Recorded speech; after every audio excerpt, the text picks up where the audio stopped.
சிறகடிக்க ஆசை சீரியலில் ரோகிணி மீண்டும் விஜயா வீட்டிற்கு வந்திருக்கிறார். அதே நேரத்தில் மனோஜ் குடித்துவிட்டு போலீசிடம் ரகளை செய்திருக்கிறார். கடைசியில் விஜயாவுக்கு அதிர்ச்சி கிடைத்திருக்கிறது. அதாவது கதையின் ஆரம்பத்தில் மனோஜ் குடித்துவிட்டு வந்து காரில் ஏற முடியாமல் தவித்துக் கொண்டிருக்கிறார். அப்போது அவருடைய நண்பர், நான் உனக்கு ஆட்டோ புக் பண்றேன், உன்னால் கார் ஓட்ட முடியாது என்று சொல்ல, அதற்கு இல்லடா, நான் ரொம்ப படிச்சவன், எனக்கு தெரியும், நான் கார் ஓட்டிட்டு போயிருவேன் என்று போதையில் புலம்பிக் கொண்டிருக்கிறார்.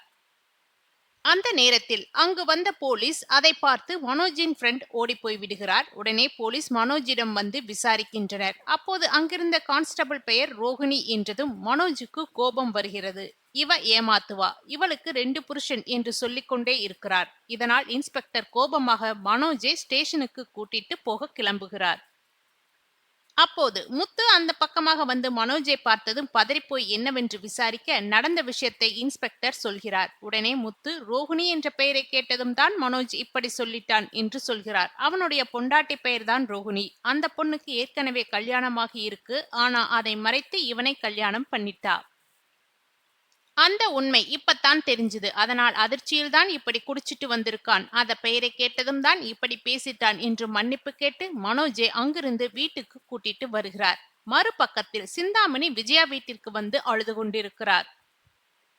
நீங்கள் எவ்வளவு அறிவான ஆளு, உங்களையே அந்த பொண்ணு ரோகிணி ஏமாத்திட்டாளா என்று சிந்தாமணி சீன் போட, பின்னாடியே ரோகிணியும் வீட்டு வாசலில் வந்து நிற்கிறார். ரோகிணியை பார்த்ததும் விஜயா கோபத்தில் வீட்டை விட்டு வெளியே போக சொல்ல, ரோகிணி, நான் என்னுடைய பொருட்களை எடுக்கத்தான் வந்தேன், என் ட்ரெஸ்ஸை மட்டுமாவது எடுத்துட்டு போயிறேன் என்று சொல்ல, அதற்கு விஜயா சம்மதிக்காமல் இருக்கிறார். அப்போது மீனா இடையில் வந்து, இவங்க ட்ரெஸ்ஸை எடுத்துட்டு போகட்டும், நீங்க இதற்கு விடாம ட்ரெஸ் தூக்கி வெளியே போட்டா நீங்க வீட்டை விட்டு துரத்துன்னு போல ஆகிடும், வேண்டாம் என்று சொல்ல, சிந்தாமணி, நாம போட்ட பிளானை இவ தடுக்கிறாளே என்று மனதிற்குள்ளேயே நினைத்து கொண்டிருக்கிறார்.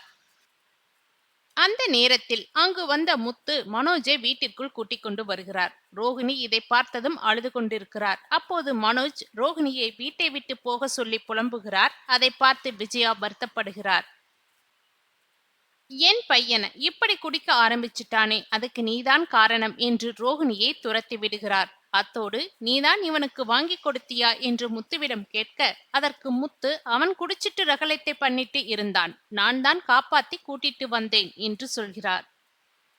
ஆனாலும் விஜயா கேட்காமல், என் பையனோட வாழ்க்கையை எல்லோரும் சேர்ந்து சீரழிச்சிட்டாங்க என்று புலம்பிக் கொண்டிருக்கிறார். அப்போது மனோஜ், எனக்கு இன்னும் சரக்கு வேண்டும் என்று அலப்பறை செய்து கொண்டிருக்கிறார். இப்படியாக எபிசோடு முடிவடைகிறது. அதாவது ரோகிணியை வைத்து விஜயாவை சிக்கலில் மாட்ட வைக்க வேண்டும் என்பதில் சிந்தாமணி உறுதியாக இருக்கிறாள். இதற்காக சதித்திட்டம் ஒன்று போட்டு, நீ திரும்பவும் உன் மாமியார் வீட்டுக்கு போ என்கிறாள் சிந்தாமணி. அவள் சொல்வதை கேட்டு ரோகிணியும் விஜயா வீட்டிற்கு வருகிறாள். திரும்பவும் வீட்டுக்கு வந்த ரோகிணியை பார்த்து கடும் கோபம் அடைகிறான் மனோஜ். ரோகிணியை தன்னுடைய வேறொரு வீட்டில் தங்க வைக்க அழைத்து வருகிறாள் சிந்தாமணி. இப்போதைக்கு நான் உணவு செய்யறது உன் மாமியாருக்கு தெரியக்கூடாது. இப்போ உன் அத்தை என்ன திட்டத்துல இருக்காங்கன்னு தெரிஞ்சுக்க நான் அவங்க வீட்டுக்கு போறேன், நீயும் கொஞ்ச நேரம் கழிச்சு வா என்கிறாள். அதனை கேட்டு பதறும் ரோகிணி, நான் மறுபடியும் வந்தால் ஆன்ட்டி சும்மா இருக்க மாட்டாங்க என்று சொல்கிறாள். அதற்கு சிந்தாமணி, அதுதான் நமக்கு வேணும், எப்படியும் நீ இப்போ வீட்டுக்கு வந்ததும் பிரச்சனை நடக்கும், அதை நான் வீடியோவா எடுத்துடுறேன், நாளைக்கு உனக்கு எதிரா விவாகரத்து எதுவும் பண்ண முயற்சி செய்யும் போது நம்ம அந்த வீடியோவை வச்சு உன் மாமியார் கொடுமைப்படுத்தினாங்கன்னு நம்ம நிரூபிக்கலாம் என்கிறாள் சிந்தாமணி. தற்போது விஜயா வீட்டில் அப்செட்டில் இருக்கும் சமயத்தில் சிந்தாமணி வீட்டுக்கு வருகிறாள். அவள் வந்தது மாஸ்டர் என அழுது நடிக்க ஆரம்பிக்கிறாள். அந்த சத்தம் கேட்டு மீனா, ரவி, ஸ்ருதி உள்ளிட்டோர் அங்கு வருகின்றனர். சிந்தாமணியை பார்த்து அதிர்ச்சியாகி, இந்த அம்மா எதுக்கு இங்க வந்திருக்கு என்று பேசிக்கொள்கிறார்கள். அப்போது அவள், அந்த ரோகிணியை நீங்க எப்படி பார்த்துக்கிட்டீங்க, உங்களை ஏமாத்த எப்படி மனசு வந்தது, அவளை சும்மாவே விடக்கூடாது என்று ஏற்றி விடுகிறாள் சிந்தாமணி. விஜயாவும், என் பையன் வாழ்க்கையே போச்சு, நான் அப்படியாவது அவகிட்ட இருந்து விவாகரத்து வாங்கி ஆகணும் என்கிறாள். அதற்கு சிந்தாமணி, அதோட விடக்கூடாது, என் ஆளுங்களை அனுப்பி அந்த ரோகிணியை உண்டு இல்லைன்னு பண்ணிடவா என்று கேட்கிறாள். அவள் பேசுவதை கேட்டு மீனா, ஸ்ருதி உள்ளிட்டோர் அதிர்ச்சி அடைகின்றனர். இந்த பக்கம் மனோஜ் குடித்துவிட்டு முழு போதையில் ஒயின் ஷாப்பில் இருந்து கிளம்புகிறான். சந்தோஷ் பேச்சை கேட்காமல் காரை நான் தான் எடுப்பேன் என்கிறான். அப்போது அங்கு வந்த போலீசார் அந்த பக்கமாக வரவும் இவன் கூட இருந்தால் நம்மளை மாட்டி விட்டுருவான் என எஸ்கேப் ஆகிறான் சந்தோஷ்.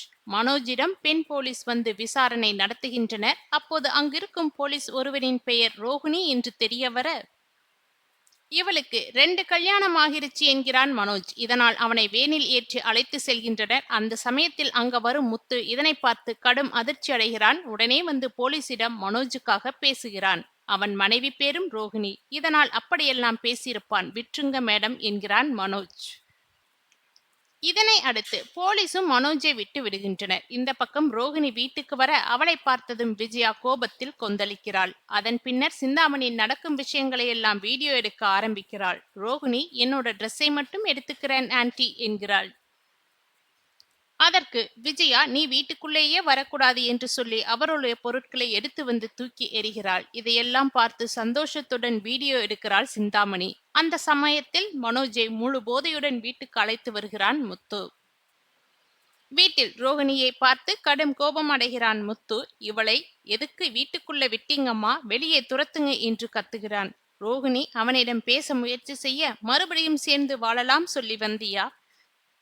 அதெல்லாம் இந்த ஜென்மத்துக்கு நடக்காது. என் வாழ்க்கையில இனிமேல் நீ கிடையவே கிடையாது என்று சொல்லி வெளியில் பிடித்து தள்ளுகிறான் மனோஜ். அதன் பின்னர் மீனாவை பார்த்து ரோகிணி முறைக்க, என்ன பாக்குற பார்லர் அம்மா, பழி வாங்கணும்னு நினைக்கிறியா? உன்னால் முடிஞ்சதை பண்ணு என்று சவால் விடுகிறான் முத்து. அதனைத் தொடர்ந்து மனோஜை ரூமுக்குள் அழைத்து சென்று படுக்க வைக்கிறான். விஜயா இதையெல்லாம் பார்த்து அழுக, நீங்க வாங்க மாஸ்டர் என ரூமிற்கு அழைத்து செல்கிறாள் சிந்தாமணி.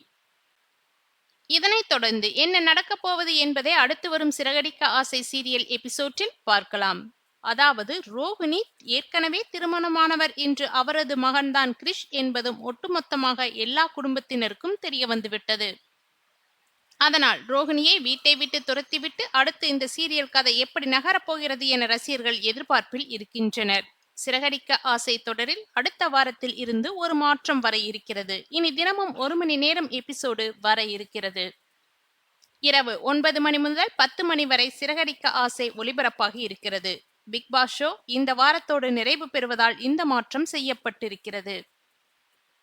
விஜய் டிவியின் சிறகடிக்க ஆசை தொடர் 900 எபிசோடுகளை கடந்து சாதனை படைத்துள்ளது. இந்த வெற்றியை படக்குழுவினர் கேக் வெட்டி கொண்டாடிய நிலையில் கதையில் ரோகிணி, முத்து மற்றும் மீனாவை பழிவாங்க புதிய திட்டம் தீட்டி வருகிறார்.